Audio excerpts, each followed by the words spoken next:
Hey everyone, my name is A, and I'm your host today. There's this universal experience that we have as humans. The moment that we are born, before we are, given to our mothers, or before we are bathed, before we are clothed, someone looks between your legs for 2 seconds, and they assign you a gender, one that you have to spend your life conforming to. If you question it, you vilify it. So, why does someone else get to determine our gender? And who exactly has that authority? So, if you have an opinion about it, dial 984 400 5656 or use the link in the chat because Critical Call is starting right now.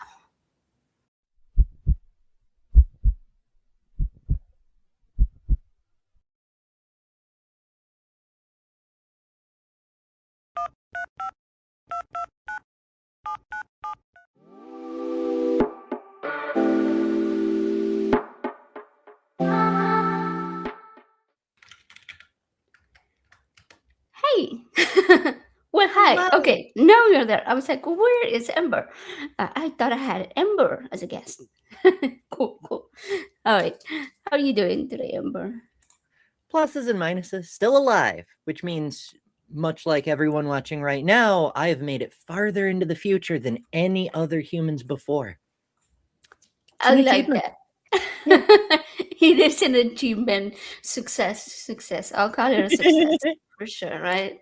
Because, Mhm. like, we were here yesterday, but there are a lot of people that were here yesterday that are not here today. And we are lucky to be here and have survived through another night, another day. As the believers like to say, tomorrow isn't promised. That's why they call today the present, or something like that. Something like that. Yeah, we'll chalk it up. Like, it is now that way.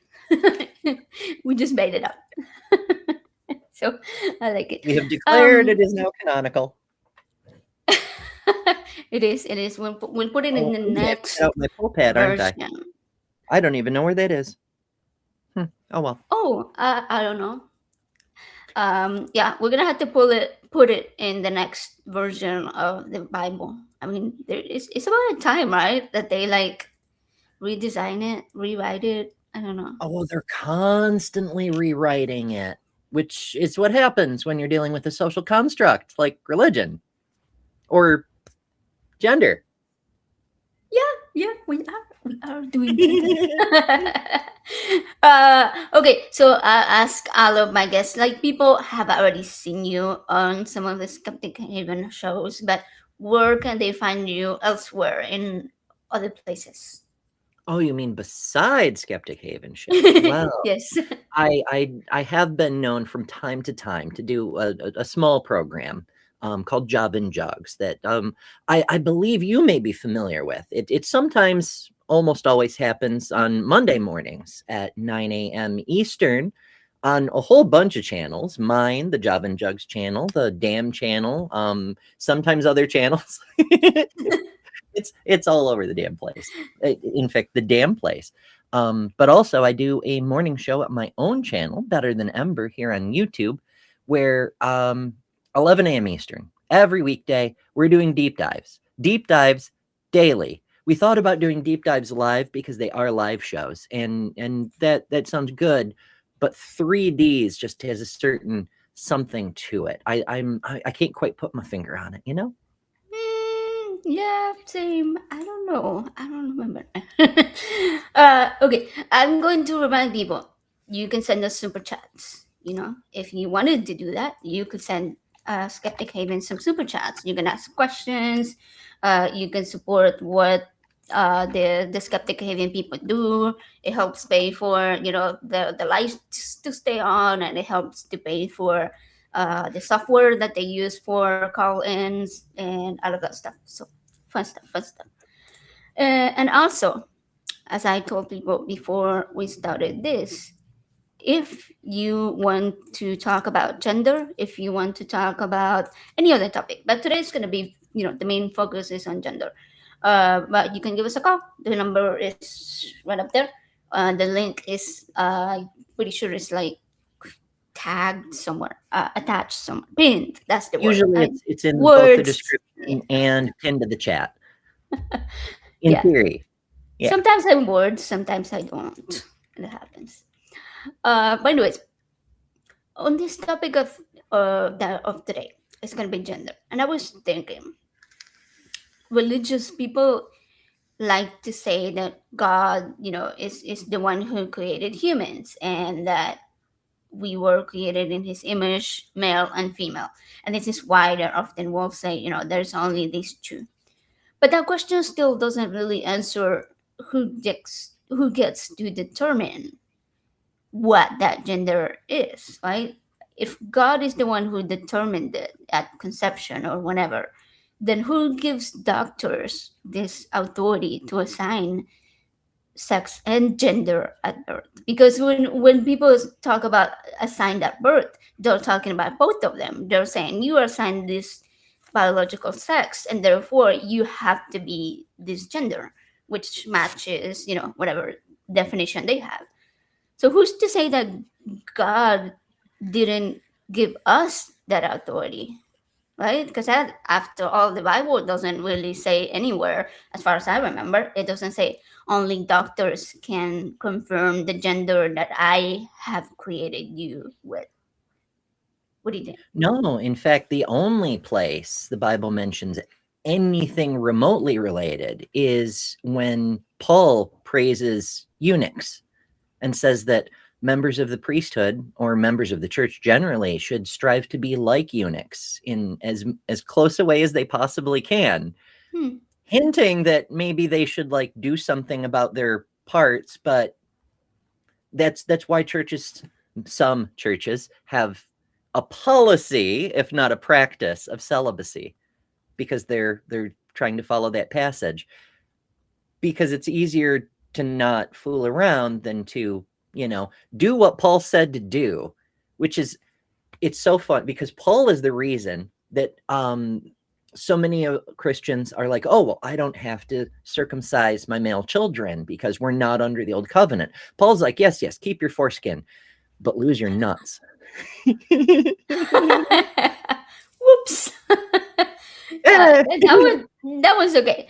Apparently, yeah, it's interesting. Weird how they just cherry pick. Like anytime you meet a Christian who still has their testicles, they're not a Christian because they still have their testicle. Paul clearly said. Yeah. No, he didn't say you have to be clear, but also this is only in reference to Christianity. Like in Judaism, not a big deal. In fact, in the Talmud, there's either 7 or 8 different genders, depending on which version you're looking at. And they include male, female, androgynous, intersex, and trans people going in both directions. So, yeah. If trans people are good enough for God's holy books, then Paul can fuck off. But it is so interesting, that idea that they'll have, that most of them have, where they say, well, we are no longer under the old covenant, and we no longer follow the Old Testament rules and all of that, because they were for these people. But then all of a sudden, in order to excuse homophobia, they use Old Testament verses that say, well, you shall not lay with with mankind where you lay with womankind, or I'm paraphrasing. That's a fun passage too, and I realize we're not here to discuss Bible passages, but I'm prone to tangents, as people may be aware. Oh yeah. So I got it from a while back. I used to be on a Bible study show with a bunch of Bible scholars, and we happened to do that whole passage in Leviticus while I was on the show. And so I got it from these Bible scholars that if you actually don't just look at the one thing, but like look at the whole chapter, there's this big long list. A man will not sleep with his mother because that is an offense to his father. I remember. He will not sleep with his sister because that's an offense, and like, no, don't sleep with your cousin, don't sleep with your aunt, don't sleep with your son's wife, all this whole long list. Don't sleep with all these women. And at the very end, it's don't sleep with a man the same way you wouldn't sleep with any of these women. So it's saying don't sleep with your male relatives either, you pervs. Mm-hmm. And if I remember correctly, I'm trying to remember if this was the exact one. It doesn't list your children. And I remember Well, thinking there about may be this one. reasons for that. Yeah, I know. And I mean, it's terrible. I think it's terrible that it doesn't. But it's like, it tracks with some certain files going around these days. Well, I mean, okay, so that's a whole different thing. They did A have a little bit. they didn't really have an age of consent because consent wasn't required. Mm. It was a property Mm. thing. You would purchase your partners, shall we say, and the one man one woman thing. That's another one they like to throw around. That's not in the Bible either. That's I mean, King Solomon. It's one man and however many women he can afford. You know. But as far as the children thing, that's a separate issue. But the Bible is very clear. Adam and Eve had children who then had to interbreed, and then the same problem happened with Noah, and then the same problem it didn't happen, but they pretended as if it did with Lot, and of course there's Abraham and his sister, and oh, there's a lot. There's a reason you can't be that religion and prohibit consanguinity, let's say. Yeah, yeah. We know what you mean. So there is a comment in the chat by the Uncarved Block, who I've seen this name before, who says that no one is assigned a gender or birth, but that is Well, not it depends on correct. how you mean, doesn't it? Because there's a whole bunch of different contexts. If we're talking about what gets filed on your birth certificate, yeah, kind of are. Legally, you kind of are. But from another perspective, yeah, you can't be assigned a gender because you are your gender, even if the people Yeah. there at your birth can't figure that out yet. Well, but they kind of do because um, so we always say that gender is a social construct, right? The idea of girls have to wear pink and play with dolls, and cars are for boys, and they wear blue. So that is a societal construct of what we consider, what very very super simplified, right? But all this to say that when babies are born, they won't generally say it is a female or it is a male. They're not talking about the sex. They will say it's a boy or it's a girl. And it is expected that the parents will raise the child to fulfill those social ideas of what that means. It can be different in different cultures, but it is expected that if you have a boy, then you raise them as what society um, thinks a boy should be or behave like. So they do kind of assign a gender. Yeah, What do you they say? apply a collection of stereotypes that they associate with your anatomical configuration, like the boy girl thing. They'll Yeah, give you a pink stereotypical. blanket Yeah, or a blue blanket or something, and they'll paint your room a certain color, and you'll get one of those hangy dealies, a mobile with different things on it. Like if you're a girl, you might get stars and rainbows, and if you're a boy, you might get airplanes and space shuttles or whatever. And they don't know until later. They're taking a guess based on stereotypes because they're like, well, most boys probably would like this. Most girls might enjoy this. They don't know. yeah, yeah. And their own card blog is continuing to say, no, our sex is observed, and you never change sex. And I don't think How? anybody's transgender. Gender. The word gender is in there. Right. Most trans people aren't changing sex, but it also depends on what you mean by sex. What are you using to Yeah, measure sex? Are we talking hormonally? Because you absolutely can change that. Are we exactly. talking anatomically? Oh, you can A hundred absolutely change percent. that. like, what do you mean by sex when you say that? I feel like you're kind of oversimplifying. But also, when you say sex is observed, what do you mean? Because you're sure as hell not looking at chromosomes.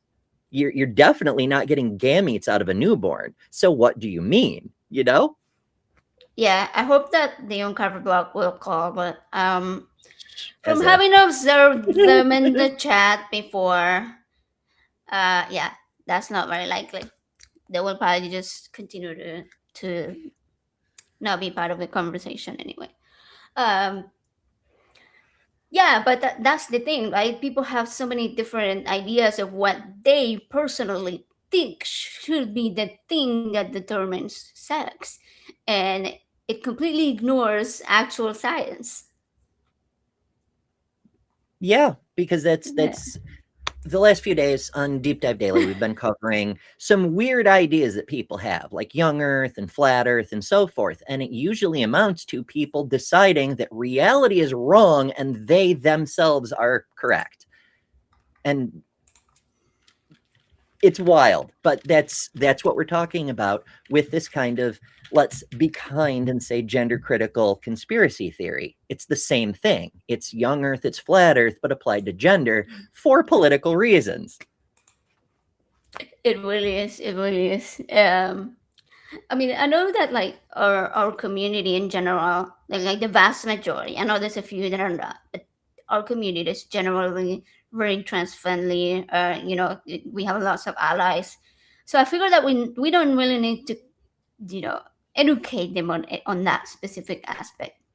Um, that trans people deserve basic human rights, or that they deserve the right to exist in peace and authentically. But I think that what we can do today is help some of our viewers learn how to better handle all of these really problematic statements that people tend to make, right? Um, we saw a post I made this morning. Yeah. It already got like over 250 comments, complete random strangers. The question was, what is a woman? Simply that, right? And it got so many um, absolutely problematic statements. There The was bigots get fired one. up over that kind of, it's like it's bait. That's what it Oh is. yeah, Like, yeah. because if they were educated on the subject, they could explain it, but they're not, and so they just kind of, their brains melt. Wait, there was plenty of melting going around. Um, I liked the sort of response that one of our friends Eli says, and it is, being a woman is basically someone who performs the gender of woman. And I don't mean this as a negative thing, right? Because being a woman is a whole experience. And Right. Like, there, what do you mean by woman? We know it's a social yeah, construct because it varies from culture to culture. Like, do you wear a kimono? Do you, behead your cheating husband when he's comes home from philandering? Like, what does it mean to be a woman? Where is the line where you become a woman? Is it, when you have your bat mitzvah? Is that a biological step, like, what is it, it's culture. Every single part of it is culture. So yeah, it it's a social construct. yeah, it is, and it's something that we we Every can. nation on earth does it differently. What it means to be a woman or a man varies from nation to nation, or even within parts of nations. If you go to a certain part of the United States and you talk badly to a white lady, you're going to have a bad time, because that's what men do, is fuck up people who talk badly to white ladies. Yeah, I guess so. But to me, this is really interesting because whenever those type of people, you're like, well, what are the sort of like the requirements, right? to be considered a woman in this culture, in this age, right? We're not thinking about different cultures, we're not thinking about different ages, we're like whatever it is here in the American area that we live in. Although obviously we do have Native Americans who have different ideas of what specific genders they Oh yeah, consider, every right? culture on earth has a different Yeah. idea. There are a lot of places where they try to keep it to two genders, but for the most part, most of the world has understood that there's more than two and always More. have been because they're social. The understanding of which broad categories of gender varies. Like as you were mentioning, a lot of Native American tribes recognize a third gender that's somewhere in between. Most tribes have their own name for it, but generally speaking, we often refer to it as two spirit collectively. In India, there's a third gender called Hijra, which is basically woman, but distinct from biological woman, as you might say, you know? So there's maps there. In fact, on my website, betterthanember.com, you can find a website to gender diverse cultures across the world and across time. Almost everyone has had a different idea of what gender means and how many genders there are. This man and woman only thing is something that is really new. As much as the gender Is criticals like to say anything else is new. No, no, no, no. We've been around longer than there's been fucking writing. There's prehistoric statues of us. The new thing is this only man, only woman thing. That is a colonial era European idea. It yeah, only showed up in the last few centuries, and the countries that have it because they were colonized. It was forced on them by the European aristocracy. exactly, exactly. It's a white, and I try to make this point to somebody who got pretty offended by it. Uh, but the fact that femininity, or the idea of when somebody thinks of what it's like to be a woman, generally is based on white woman, on the idea of what a white woman looks like, you know, Mhm. and that is what you're expected to perform as. Yeah, which is why, brown skinned women are like, oh no, they're actually men. Like, Imani Khalif, for example, oh, she's too brown. She must be a man. You do what? You don't think there are Yeah. brown women?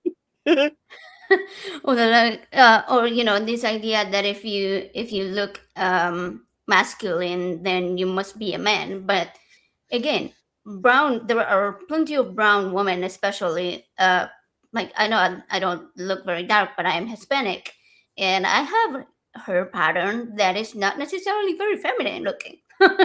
Let me just put it that way. I don't um know. Your hair, as I understand it, you're doing a fundraiser for the St. Baldrick's Foundation. oh yeah. Once you do the thing, your hair pattern will look very much like a famous Irish singer from a couple of decades ago. All right, you're right, maybe, huh? Good point. Yeah, that's funny. So this uncovered block person is saying that trans women should stay out of women's spaces, and somebody was pointing out that this person is a male, and he's like, you do not get to consent for other women, but apparently a man in the chat is consenting for other women. What is happening? Well, that's the patriarchal gender system. The women don't get to speak. The men speak for the women. They tell us what we're allowed to do and who we're allowed to be. And that's just fucking dandy. But there's an organization called Not in Our Name. And it's a bunch of women who are telling the men who are doing the complaining about trans women basically to shove off because you don't speak for us. You don't get to take actions in our name, not just without our consent, but against our will. So, maybe mind your business and keep your business in your own pants. Thanks. Oh If you yeah, want to protect yeah. women and girls, maybe do something about all the cis men who are doing the attacking of women and girls. Because, like, come on, are you telling me that trans women go through therapy to get approved for, for hormone treatments or for surgical treatments. Then they go through the hormone treatments and the surgical interventions, all of that, so they can sneak into the women's bathrooms to, do evil things.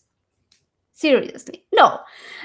Right here in Houston, a couple months ago, at one of the large sports events, football or something like that, one of those, football or baseball, who knows? The I don't care. sports thing. I don't do sports. A sport, yeah, exactly.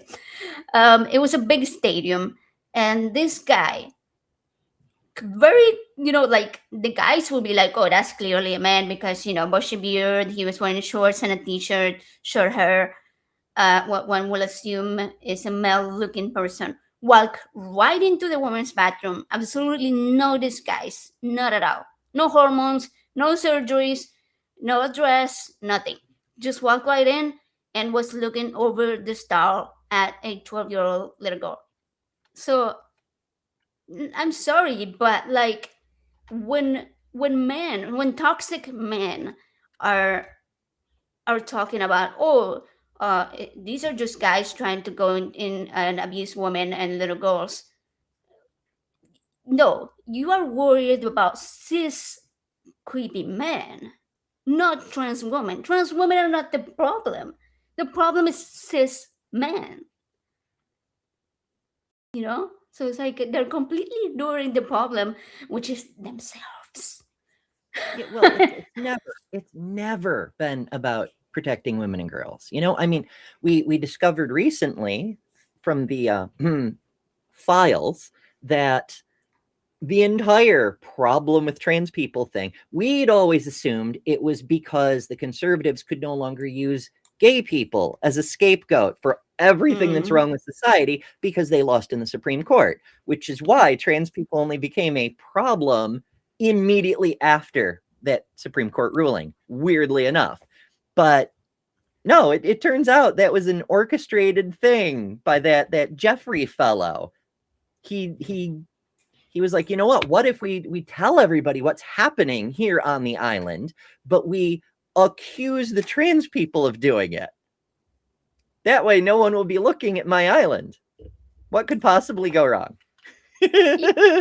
Just deflect, and blame Lawrence others. Krauss So you signed don't off have on the to- plan, yeah. apparently, so it must be smart.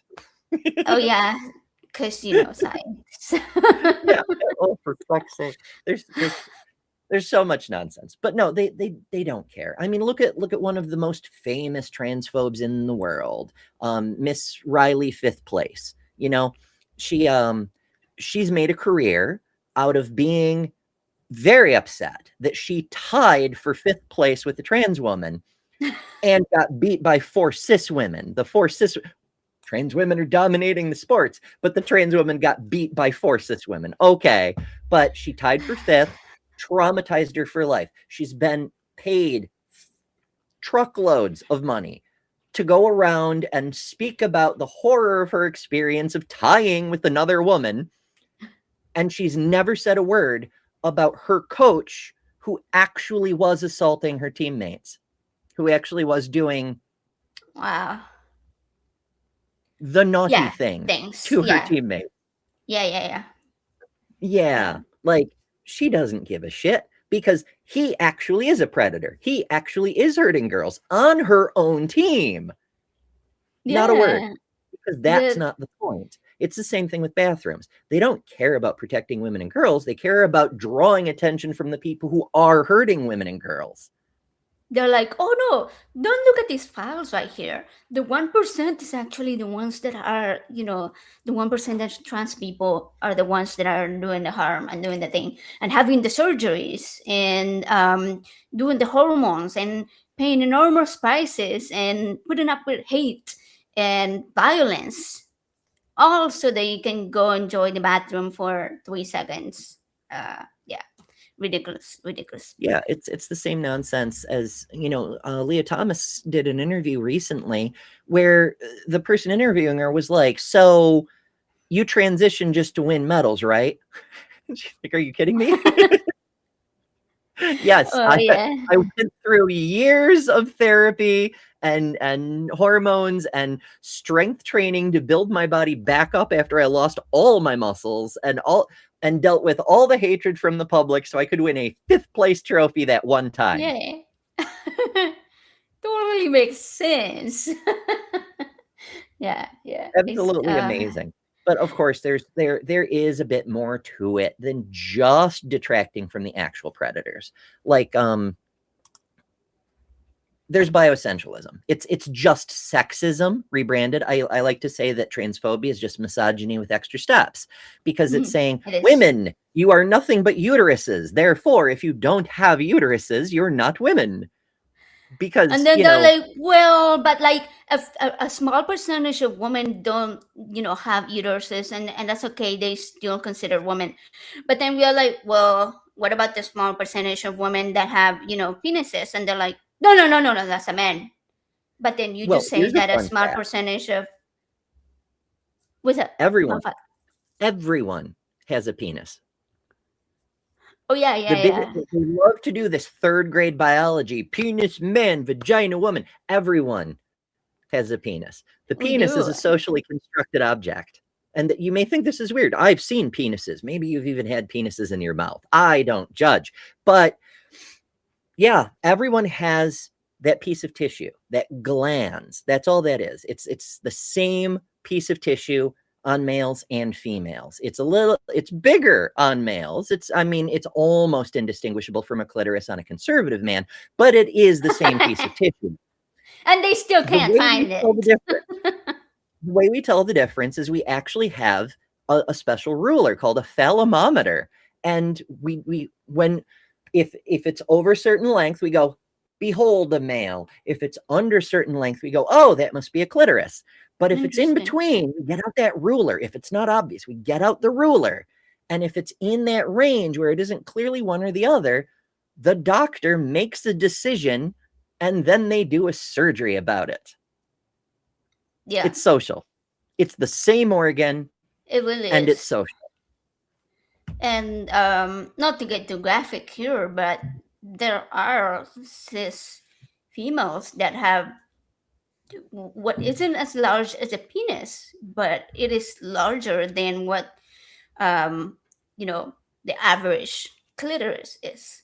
So it's kind of Sure. like an A in lot of between. trans men Yeah. report on a phenomenon they call bottom growth, which, because it's later in their life, you're further along in your development. Your body starts changing less and less quickly the older you get.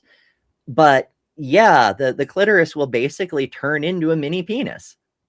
Yeah, exactly. So it's like it's such a silly thing to say, oh, okay, here's one that I love to hear and push back on.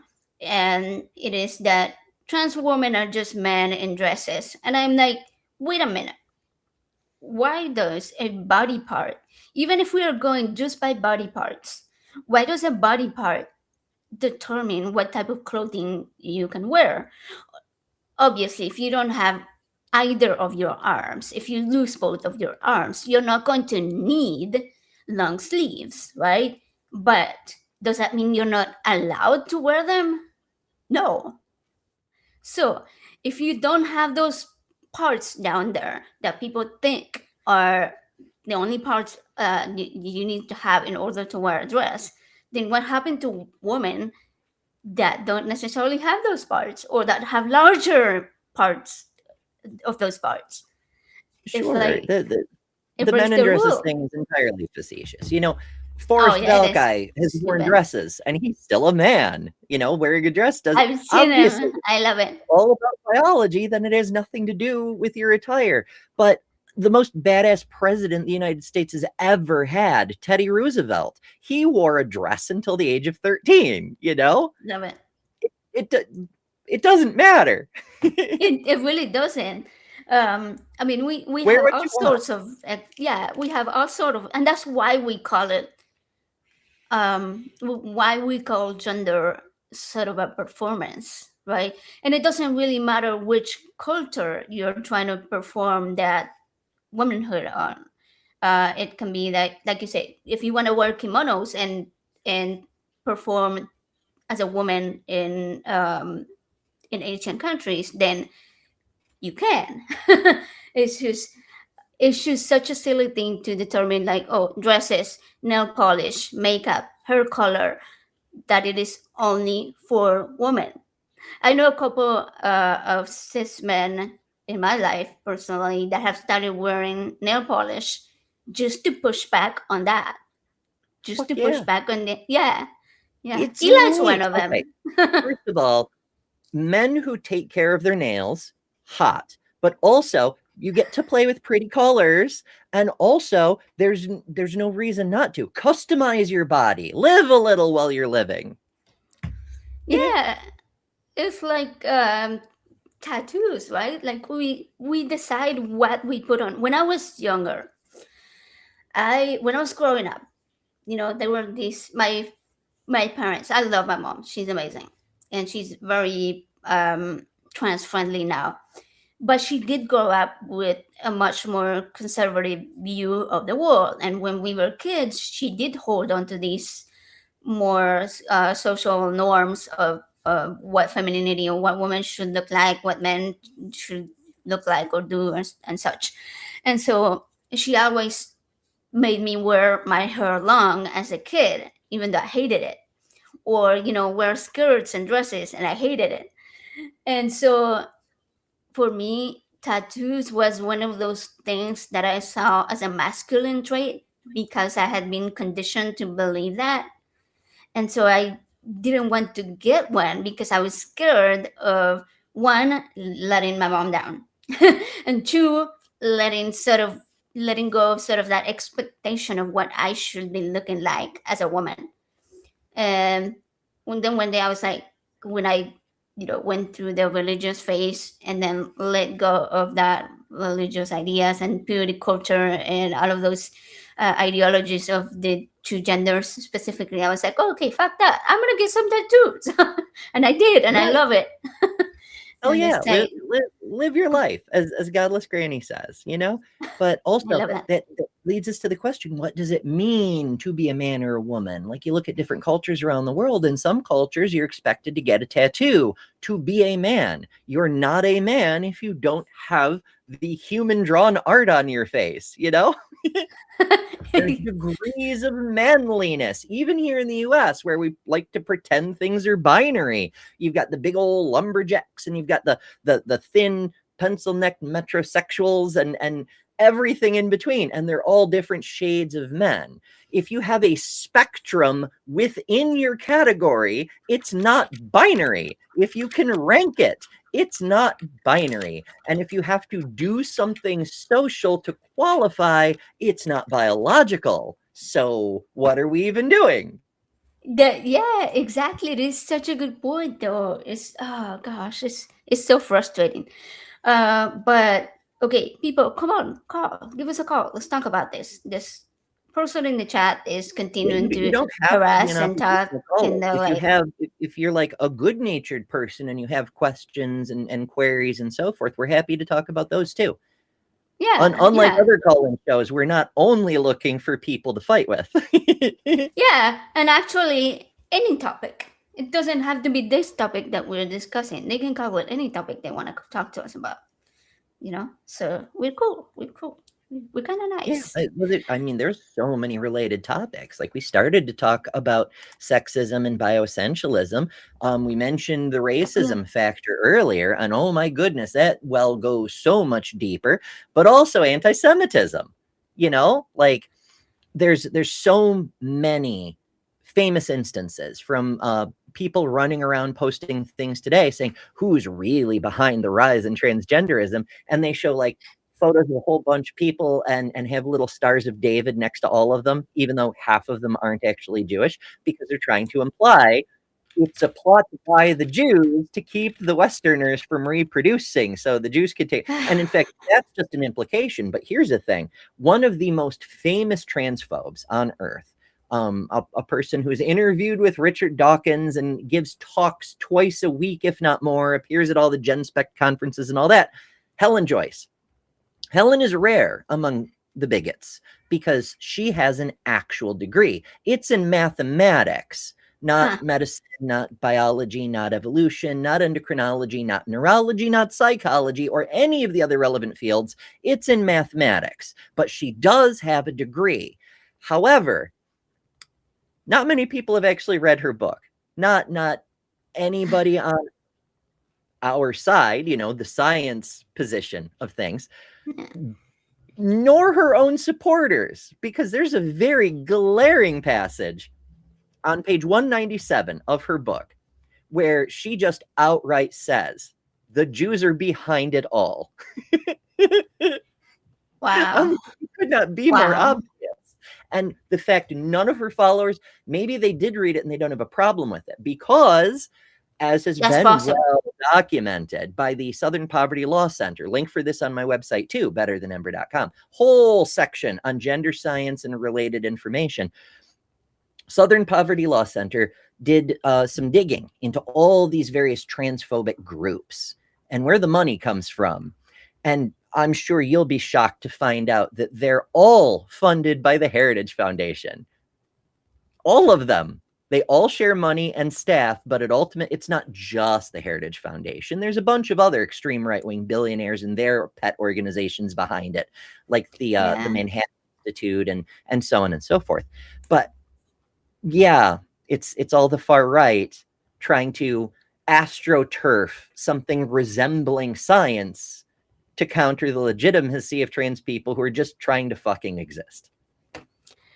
It is. Eli just reminded me in the chat. He said that he has a professor that started a lecture on Judaism by asking the question, "Who's your favorite Jew?" And I was horrified for him. But yeah, it's just, oh God. And that is a class on religious studies. But the professor is a So Christian, so I guess. is it supposed to be about the religion or the people? And are we talking like modern day Jewish person or like recent historical person like Albert Einstein? Or are we talking like in the religion, like, Moses, I guess? What do we mean? Yeah, I don't know. Based on what he's told me before, he's kind of like a problematic person, and I don't think he was asking in good faith. Um, you know. I can't imagine. Yeah, you can't. Yeah, me neither. Anyways, people send us super chats if you want, and anybody that wants to call, the phone number is right up there. You can give us a call, any topic. We'll answer any questions. We will be nice. Don't be like the uncarved block in the chat and just being a keyboard warrior. Don't do that. That's not you're not doing much We're for yourself very to hurt your friendly. case. I mean, if you start saying hateful, hurtful nonsense, we will stomp on it, but we will not hurt you. Yeah, like pushing back on ideas is what humans do, right? It is pretty generally what people do when they're having a conversation and they hear something harmful, right? Like if we saying, um, I don't know, if you hear something racist, then you're gonna call it out and like, hey, there's a problem because X, Y, Z. Let's talk about it. So yeah. Um, Mhm. but anyways, on all of those comments in that post. Oh, hey. Yes, we all love Ember. We like yelling at Ember too, but we mostly love her. I know. It's a joke. It's a So joke. on my show, I do a countdown, and then like the last 30 seconds ish is people saying my name, mostly for a joke about one specific person who's in there. But Yeah. AJ, so many people are like, I need to be in the thing, I need to be in the thing. And so AJ's like, here, I made a clip with your name in it, and it's today we're gonna be yelling at Ember. So that's the AJ part in. That's where it came from. It was a fundraiser, and I said something about, hey, you told me that whatever data I shared, and if I'm wrong, then go yell at Ember, and that's where that came from. It was funny. But we always try to like let people know about you, so it's kind of like a funny way of being like, hey, go follow Ember. Go subscribe to Ember's channel and all that stuff. So because Yeah, join it's always us love.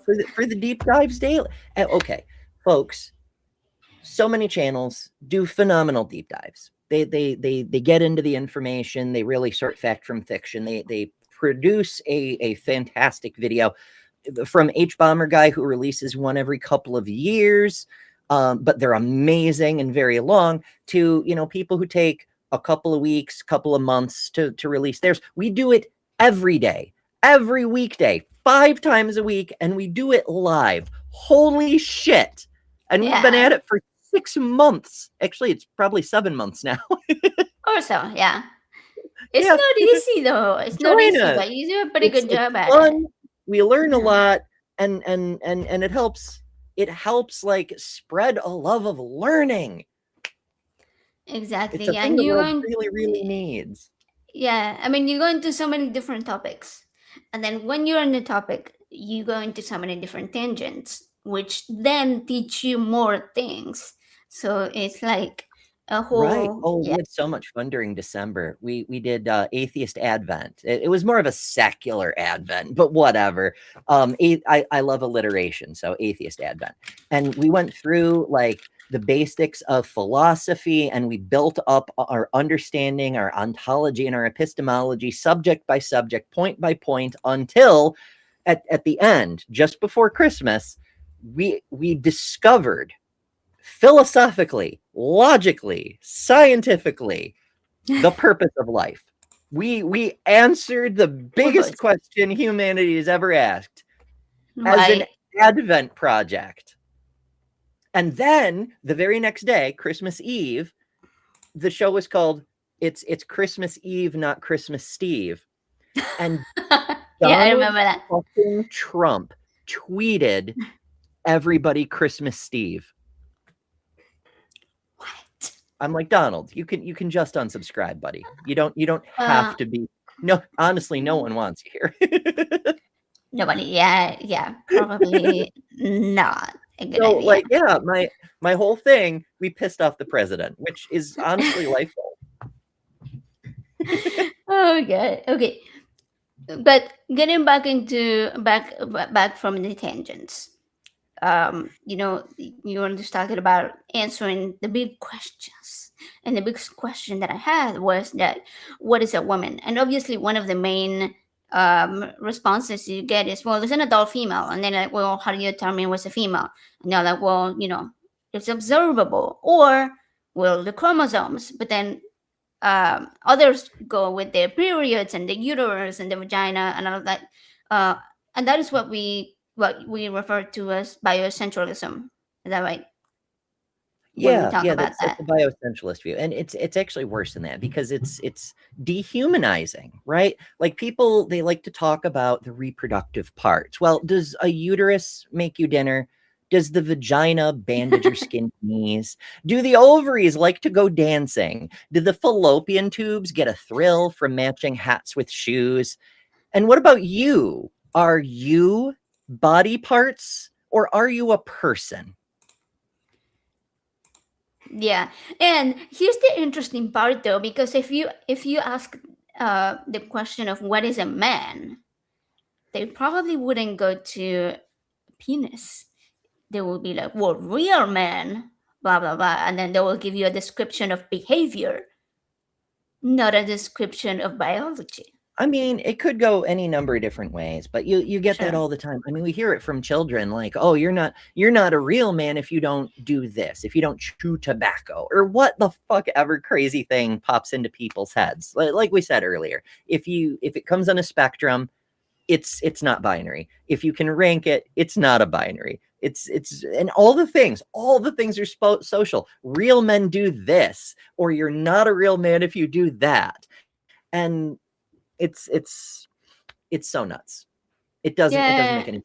But and I even those and I real quick don't. gotchas that they like to throw out, like, an adult human male. Cool. Uh-huh. Problem though.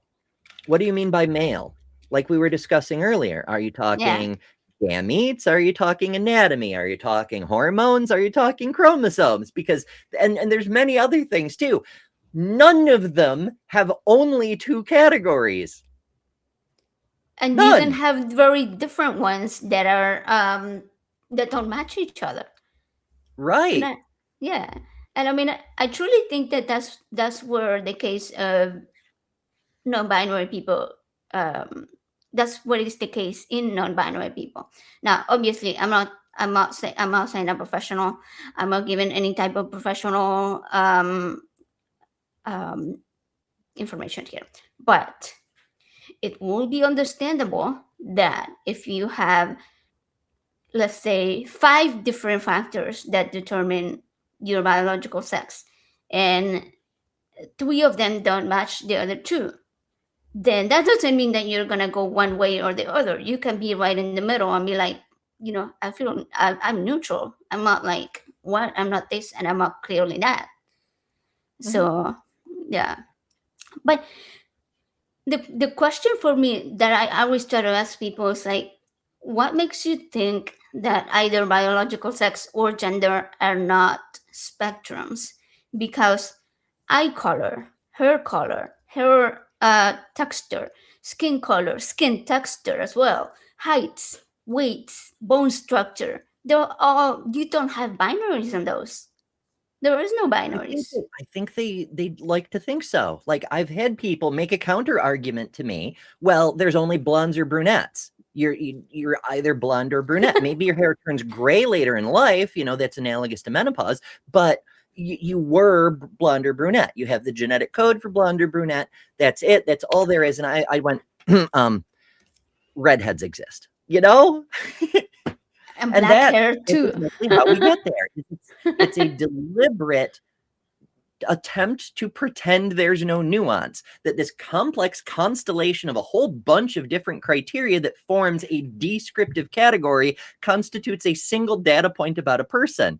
Humans aren't like that. No living thing is like that. Oh god. When people come at me with adult human male or adult human female, thinking that a shorter description makes it more true, I can go shorter. What is a man? What is a woman? A category.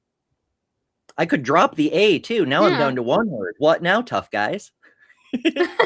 That's true, that's true. And I mean, like, even when we are talking about science, as far as I know, there is no clear definition of what a female is. Like, like we said earlier, right? Is it the chromosomes? Is it the visible genitals? Is it the hormones? Is it the brain structure? Is it the genes?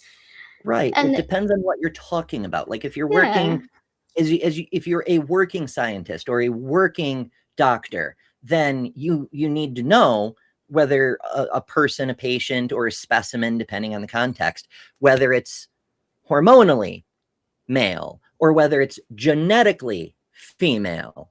You need the context to know which categorization you're looking at. And even then, once again, it's never, ever only two exclusive options.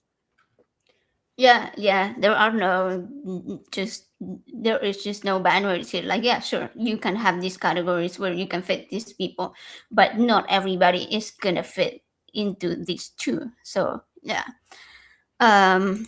Anyways, there's like 2 people in chat that are being a little disruptive, but they refuse to call. So like, we're not being crazy over here. We're not being mean. Give us a call. Give us a call, talk to I don't know. us. Maybe we need to be spicier to get people to call in. I don't know. Maybe, Maybe. maybe we're scaring them because I don't know. Maybe we're too pretty. Men get really shy around pretty girls. What That can I is say? true. That is true. And also, we're wearing some pretty spicy, really nice accessories, glasses and hats, and we have a pretty necklace. So it's like, I mean, I went kind of basic today. Yes, it's a fancier hat than most hats you might see, but this is like my most basic. Well, it's not my most basic. This one's my most basic. It's just gray. okay, I mean, it's got that little flourish thing there, but it's just gray. that's But cute. like this is one of my everyday hats, you know? I thought about going with like fancy earrings and doing a ton of makeup and whatnot, but I didn't. Yeah, I don't really wear a lot of makeup, but I like to put lipstick on because then it makes it look like I'm wearing makeup when I'm actually not. Right. I was Yeah. actually because makeup is the one thing that I did actually do while we were getting ready. And I'm like, I did a quick job. I did super basic with my makeup just to give him a little bit of color. And then AJ's over here like all shiny and whatnot. And I'm like, I'm just going home. Except I'm already home. I'm in But behind the curtain is my bed. Like I'm not actually in a void. I'm in my bedroom. Yes. oh, good, cool, Yeah. cool. Nice. You can go and then take a nap and then get up and get at it again. I Get to know work. uncarved block could call in and destroy my sense of identity, and then I could just like pull back this curtain and dramatically Cold up. flare Yeah. on my bed and gasp in despair. But alas, he can't be bothered. Yeah. Yeah. But then they will be like, "Oh, you're too emotional. You're just like a woman." Oh Huh. yes. Huh. Yeah. I heard. That's such a weird Um. thing because people get so angry when you out logic them or when you out, you know, understand things at them. They're like, I'm like a pissed off dog who wants to go outside and have a milk bone and can't decide between the two and just gets in his own way. Just, you know, just barking, just barking. It's so true. It's so true. Like, yeah, I kind of enjoy those spicy posts that I make. They're not always related to trans issues, right? Like some are like feminist stuff, and there will be like the all the misogynists will come jumping in there and screaming, and then you put them in their place, and it's kind of like, huh, that was nice. I had a random viral post the other day, and it was about voting. I went to vote in the primary, and I said there were two lines, one for the Republicans and one for the Democrats, and Sure. there were hardly any people at the Republican line, but the one for the Democrats was like 300 people the whole time that I was there versus like 10 on the Republicans. And people flipped. The Republicans flipped out. First of all, they were like, that is not how it works. You should not be being asked who you're voting for. Like, first of all, I didn't say anybody asked me who I was voting for. It's a Mhm. primary. You have to determine which party's primary you're going to participate in. And so Mhm. having two lines makes sense. If for example, the Republicans didn't have a lot of candidates on the ballot, then yeah, you're probably gonna have less people that are like, yeah, whatever, I don't care, pick whoever Yeah, gets but in chosen. an uncontested primary, nobody shows up because it's Yeah. uncontested. But it's like, why am I not allowed to talk about the fact that I went to vote and that the line was really long and that everybody was chatting amongst each other and having a good time? And I'm like, they just find anything, literally anything to complain about. And yeah. It's almost like the men's restroom versus the women's restroom situation. Oh, huh, interesting. Yeah. Yeah, with the because you know it's not a thing. But yeah, the primaries they were kind of big all around the country. I heard that there was a person running, I forget which district in Texas she was running for. She came in from another state because she lost an election by a huge proportion over there because she's like just doing this as hateful as possible as her campaign. Mhm. And she said something like don't be sad and gay and like she's burned books and just does all the extreme shit she can think of, and she got demolished in her primary against a Republican. A Oh wow. Republican kicked her ass. And but on the Democrat side, things are looking a little more progressive too, because North Carolina, for example, reported that I think it was three very anti-trans Democrats all lost their spots. They were all like bloop, kicked out. The progressives are like, no, if you want to be a Republican, go be a Republican. Get out. Exactly. Like, this isn't where. Yeah. Uh, okay, so yeah, you're asking if they separate the lines based on the parties, and yes, they do. But like I said, it's just a primary because all you're voting for is, like, for example, for Senate. Um, no, yeah, for Senate here in Texas, we had Crockett and Tallarico, which are who are both running on the Democratic ticket, and so you went in and voted for who do you want to run in the general elections, and so um, it's different than the general elections. Like in the generals, you do not have two lines; you just have one line. But this is like different. Yeah, just like with the presidential elections and many other elections. But yes, lots of places do it differently. Many states do it differently. It's been a minute, but here in New York, as best I recall, the Democrats and Republicans do their primaries on different days. So there's no need for two lines. They're on different days. Interesting. Yeah. Yeah. So everybody knows that you're voting for a Democrat, basically, if you're going on that date. Well, you're doing a primary as a Democrat. I mean, I've switched parties a couple of times to vote for different candidates. For example, in the 2008 election, I was actually a registered Republican because whether Obama or Hillary won the Democratic primary, we'd have a strong candidate. We'd have a good person who was going to lead. So I wanted to vote in the Republican primary so I could vote for McCain and make sure the Republicans had a chance of producing a decent leader too. So that even if we ended up with a Republican, it'd be somebody who could at least run the country competently. That's an interesting technique. I hadn't thought about that. Yeah.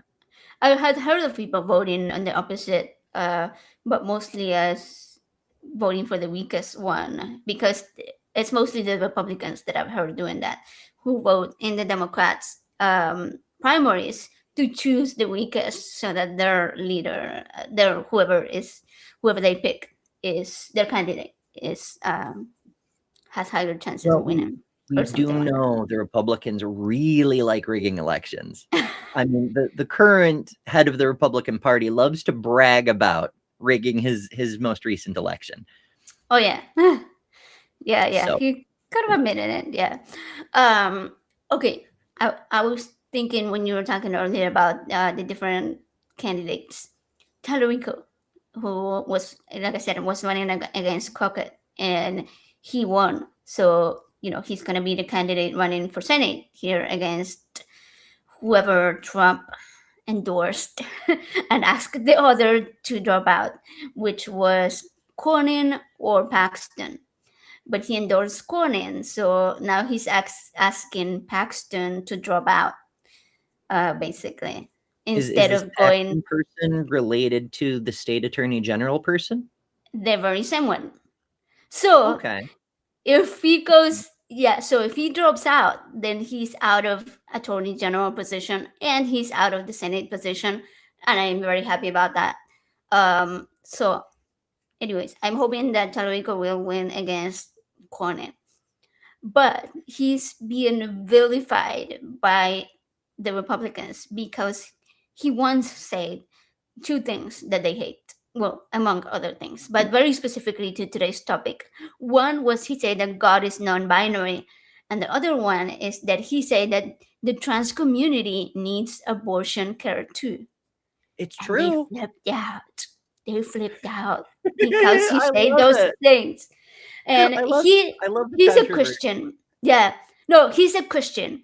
But he was okay, so last week Will Judy was on the show and we were talking about Tallarico and how secular Houston endorsed him because he's so supportive of keeping the government secular and keeping religion out of public schools, and he pushes back really hard against Christian nationalism. So despite the fact that he is a Christian, he's someone that we can trust is not gonna be putting all of these Christian nationalist steps that Republicans are trying to put forward. You can be a Christian and be secular because you realize that it's to your benefit that no religion have dominance over government. Because what if it's not your flavor of Christianity? What if, you're a Baptist and the Catholics take the That White House? Now it's illegal to be a Baptist. Now you get burned at the stake like fucking Bruno or the witches or the other witches yeah, yeah. or the other witches.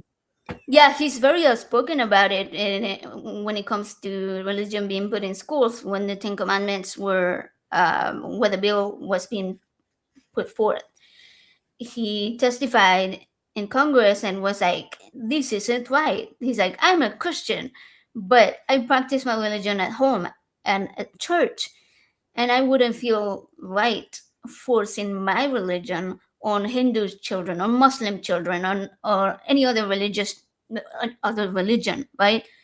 And that, I think that's what made him come to the forefront of the race, because he was just so outspoken about that. And despite the fact that we have a very conservative governor and some very conservative senators, Texas has, like, the bigger cities in Texas are very blue.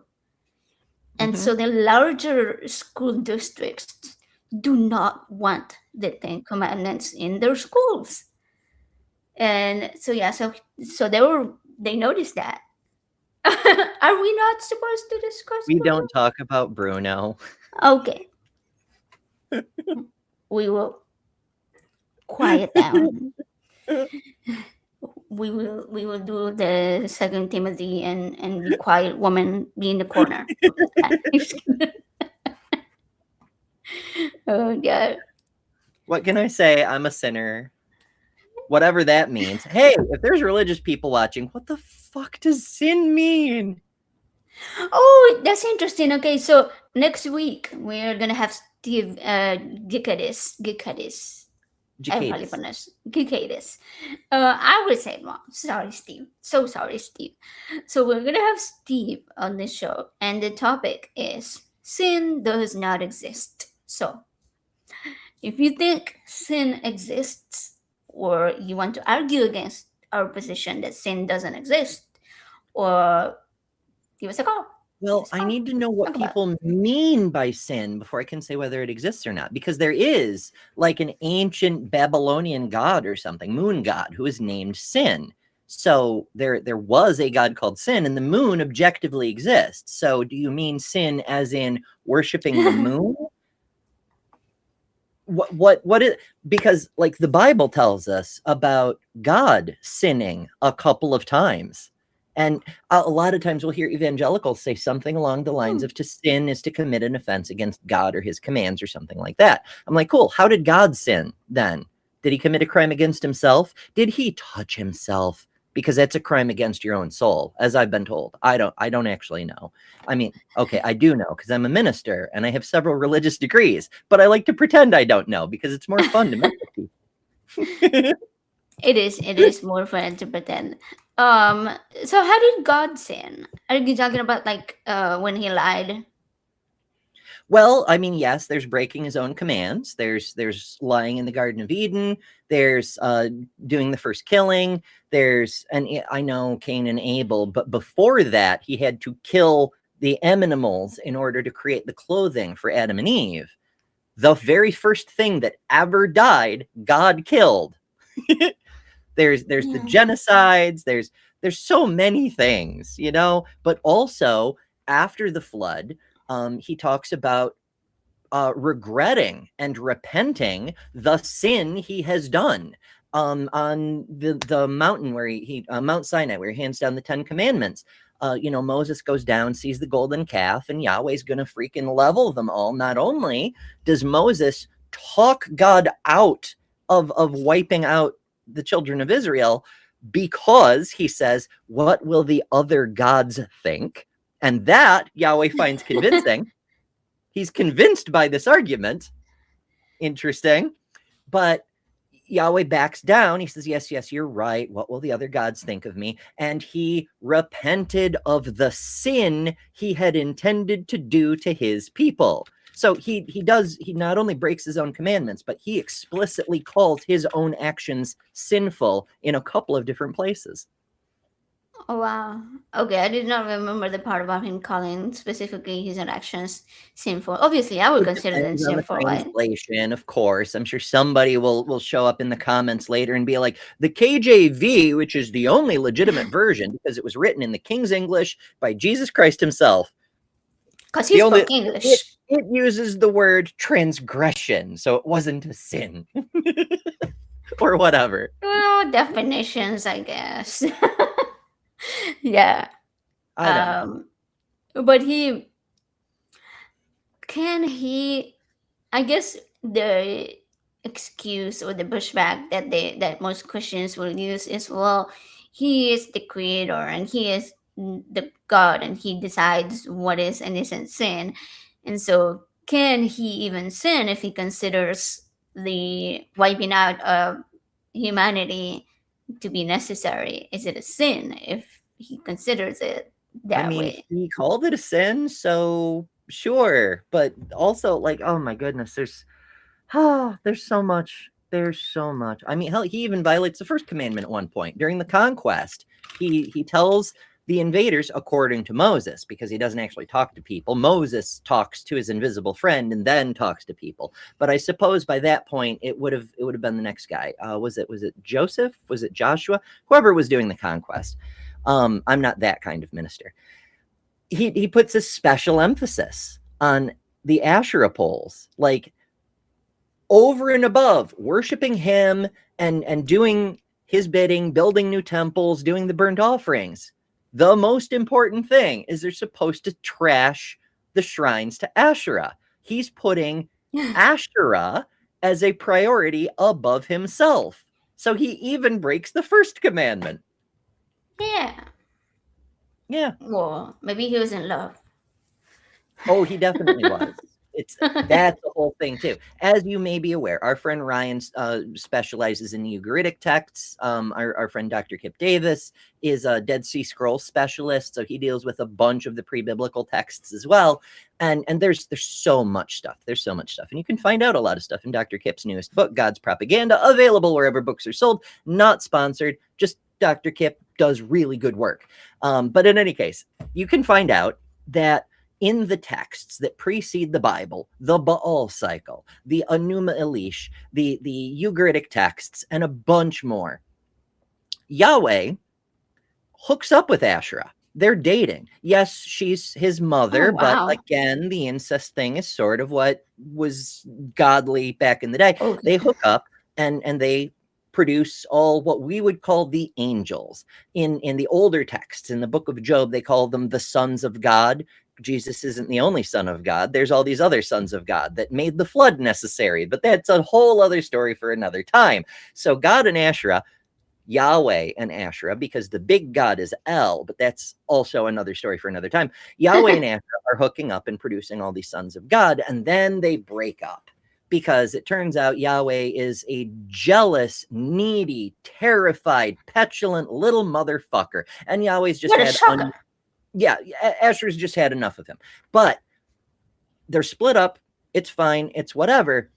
But Yahweh is still terrified of her because she is his mom, and she is by far the most badass divine being in the entire fucking pantheon. So he is terrified. So he makes it the top priority for the invading army taking over Canaan to make sure to destroy her shrines.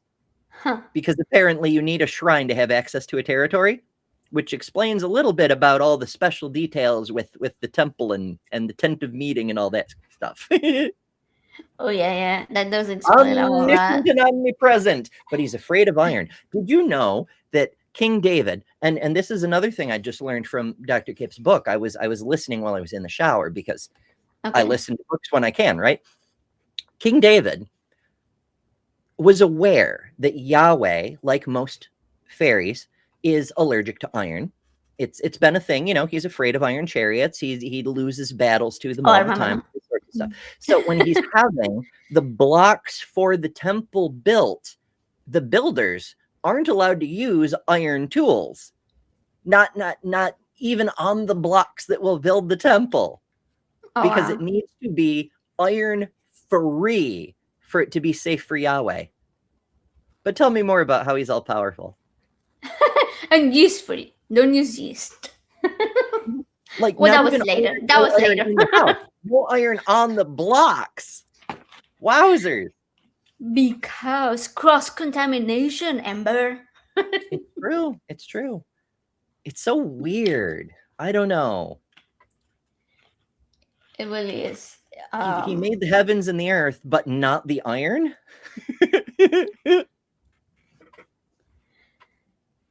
I don't get it. I'm sure there's deeper lore somewhere, and maybe we'll find it someday.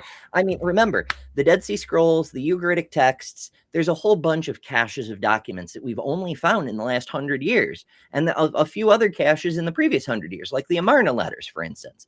So there are almost definitely more big stockpiles of documents that we have yet to uncover. And when we do, maybe that'll change our picture of everything again. Maybe it will. Maybe it will. You know, we never know. It will be interesting to have a Bible scholar on the show to walk us through all of this conversations. I know there's so much interesting stuff. And again, not my area of specialty. I find that kind of lore fascinating. And so I try to absorb as much of it as I come across, but I don't like really seek it out. I'll listen to Dr. Kip's books, I'll pick Ryan's brain about it, and etc. But like it's not actually one of my scholarly areas. Basically I have a collection of random trivia. It's not cohesive. It's not, in order. It's just random bits and pieces that I've assembled over the years. That's good. I mean, you have so many interests. It's good to learn a little bit about each of them. Uh, I don't think any of us are experts at it. Well, I don't know. We did learn recently about polymaths, didn't we? Did We you? had that whole conversation with Dr. Kip and Joshua Bowen on the fundraiser. We were talking about what it means to be a polymath, which was like to be an expert on a specific. Oh, right. We were teasing subject. because the word Yeah. math is in there. Yes. Okay. Yeah. Yeah. That's pretty fun too. Oh goodness. So yeah, what AJ's referencing is we did a fundraiser on my channel. Okay. Back all the way up. Let's see. TLDR. I had a very bad medical situation last year. Technically, I still do, but that's not important right now. Our friend Helen Green decided to do a fundraiser about it last October here on Skeptic Haven. It was for me, for Sadie, and for Cosmic Kyle, all of us. Big old fundraiser. Very cool. I was surprised. I cried. It was wonderful. Sorry. A couple of months ago, Helen, in turn, had a severe medical need. So AJ and I, being the devious bitches that we are, we're going to do a fundraiser back at her. Haha. So we did a fundraiser for my channel, and we invited a bunch of people. And some of the people included Dr. Kip and Dr. Josh, whom we made simulcast to multiple channels. That was fun. But yes, they were there for the fundraiser. And I'm pleased to report that we did raise a shit ton of money for Helen. So hooray! Yeah. Mission accomplished, I guess. But that's where that joke comes from. All that backstory. Yeah. Also, honestly, I never paid attention to the word. I thought polymaths was meant that you knew about all the maths. But yeah, apparently not. Apparently it means that you are very knowledgeable about many different topics in depth. So yeah. Mm-hmm. That's fun. Yeah, it's because way back in the day, remember the term is like from, I forget if poly is Greek or Latin. I think it's Latin, and the Greek one is multi, so it would be like multi-math. Could be. It's not important. It's not important. Language is also not my forte, but yeah, it just means like multiple scholarly subjects. Yeah, poly, multiple, math. Once upon a time, remember, mathematics as we understand it now also started as a branch of philosophy. So like every subject was, philosophers sitting around drinking wine, eating cheese, and going, I wonder if wood has fire in it or only reacts to fire, That's true. Yeah, yes. I like philosophy. I'm not good at it, but I love listening to philosophical arguments and people that know what they're talking about more than It I do. depends. I despise the philo bros because Oh, yeah, not those. they Not those. abuse philosophy. I have a great deal of distaste for the very surface level, shallow, I'm just trying to prove what I already believe, but not really investigate what it means philosophically. Like William Lane Craig, for example. You know, he's often Oh, considered to yeah. be the great philosopher in the world of apologetics, but among philosophers, he's a fucking joke, you know? Yeah, no thanks. Okay, so speaking of fundraisers, I was gonna remind people when we first started this show, Critical Call, the very first episode was about fundraising for St. Patrick's, Mhm. as you mentioned way earlier in the show today. So this Sunday, okay, while I you do you think while I talk. So this Sunday, um, I'm going to be shaving my head because I'm raising funds for this specific organization called St. Patrick's, which they do raise funds to help give grants to childhood cancer research. Childhood cancer, unfortunately, is one of the most underfunded types of cancer because the majority of them are focused on adult cancers. And so, yeah, that's what we do. I'm going to post the link in the comments real quick. People can still donate. I made it to $500 so far. Hell yeah. Yeah, thanks to Ooh, hey, I'll Eli, get out my really. instrument for Eli donated about half that. of it. Yay! Cool. I'm gonna thank Eli properly because he donated about half of it, almost half of it. Damn. Yeah, yeah, he did pretty good. So very very much appreciated. But there's lots of other people that have donated for it as well. And I will make a post properly thanking each and every one of them. So if anybody is inclined to do so, you can go ahead and donate on that link right there. It goes directly through the organization, not through me. I don't touch the money at all. So And for those of you watching in the future who may or may not be able to see the side chat, the link is bit.ly/childhoodcanceraj. yeah, It's thank you. it's it's super simple. Barely an inconvenience, but also if you are watching in the future, first of all, please remember to subscribe so you can see more of these, so you can catch these live. We'd love to see you in the side chat. This show is on Thursdays, 8 p.m. Eastern. There's also this Sunday show, Let's Talk, at 8 p.m. Eastern, and more programming possibly coming soon. Who's to say? Subscribe and find out. Join us for future stuff. But also, this is a non-profit channel. Funds go to produce more content, to keep these shows on the air. Things like the call-in line, things like the streaming software, these all cost money. And so we need your help with that. So please do consider supporting on Patreon, consider becoming a member here on YouTube, consider super chats. And if you're watching in the future, good news, you can also do a super thanks, which is identical to a super chat, except you can do it after the fact. And it makes your chat Nice. look it makes your comment look all pretty in the comment section, and then you'll get your super thanks read out on a future show. So Love you it. get time travel with it. It's super nifty. Yeah, there's like lots of different options to support what we're doing here because we are able to be on your screen because there's people behind the screens that are doing things and they're doing work and There's they have little to people pay. behind your screens holding up our pictures. Yeah, exactly. They're like, you see the hands right here? They're holding that. Okay. Anyway, but anyways, on the as I say on the next show for next Thursday, I'm gonna have Steve Gakadis. I'm sure I said it wrong again. And then Jada, this, if you get the audio version of oh, people's books, you'll get to hear them pronounce their own names. heck yeah, okay, I should do that. Nice. Just Um, Steve. okay, It's and Steve. then this Sunday, yeah, just Steve G, the big G. we're gonna The find. big G. The real actually, well, okay, in fairness, I haven't actually met Steve, so I don't know for sure he actually exists. However, we have seen much better evidence that he exists than for the other being that people call the big G. I I haven't mean, seen any of that shit yet. another piece of evidence will be a photo of me with him. So, because I've met him in person before. So. CGI. Fake news. AI. Like, Oh goodness. Anyways, so this Sunday, who's gonna be on this Sunday?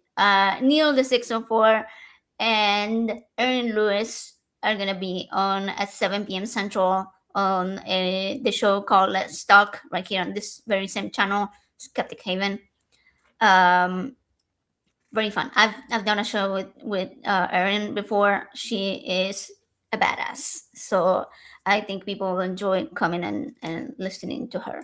So it's very cool. we could just call him Then Ambassador. it is, yeah. His book is amazing. For anybody that hasn't read it, it's called Humanism from the Heart. We'll advertise it next week. But it's a really, really good book.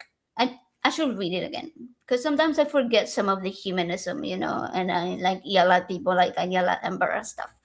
Uh, It's true. It's true. And yeah, and I try. I try to be a good humanist girl, but sometimes I just get a little spicy. I get feisty. I get worked up. I get fiery. My name is Ember. I'm gonna spark from time to time. I'm sorry. It's in my nature. true that. True that. We kind of need a little heat sometimes, right? Yeah. So Caliente. all right.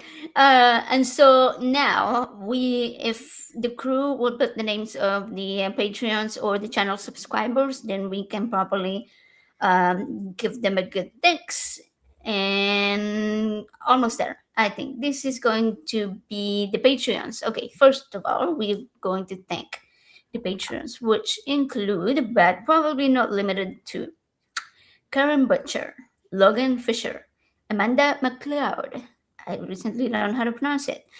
Hell yeah. Rion, Dan D. The Bible says what? Sunny Show and Phil Calderone. And next is going to be the channel subscribers, Members. which are Everybody should be a subscriber. members.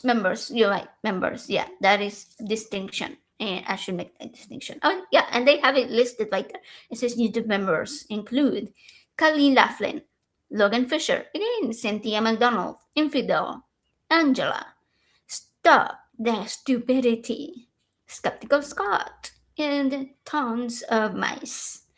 Cool I stuff. think it's unfair that tons of mice only gets one membership because there are tons of them.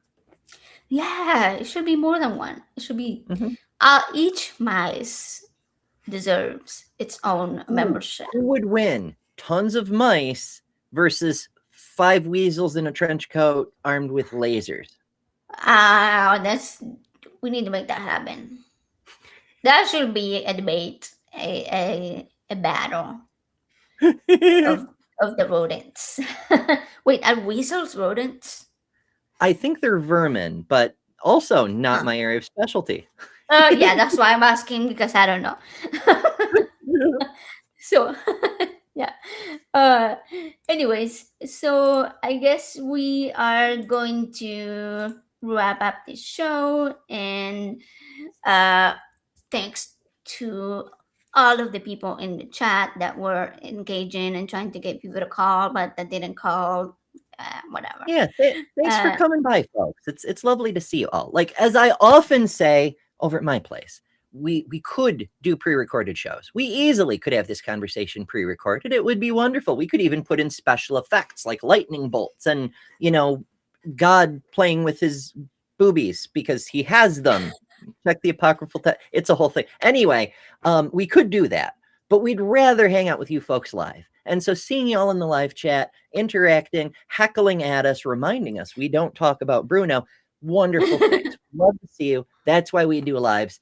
And that's why we're so glad you're here. So if you're watching this later and you've made it this far, you must like something about what we're doing. please remember to hit the subscribe button so you can join us in future live chats. We would love to see you.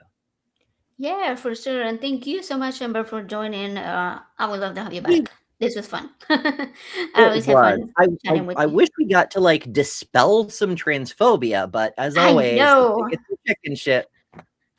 But yeah, exactly. They're all talk. All talk behind Well, the they keyboard. know they don't understand the subject matter. That's why they spout platitudes that a third grader could tell them why they're wrong. They know it's bullshit. And so, of course, they won't stand up and be challenged.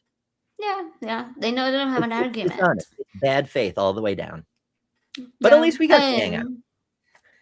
I know, right? That's the fun part. That's always the fun part. And we always have conversation, even if we don't have phone calls. So, and it's fun.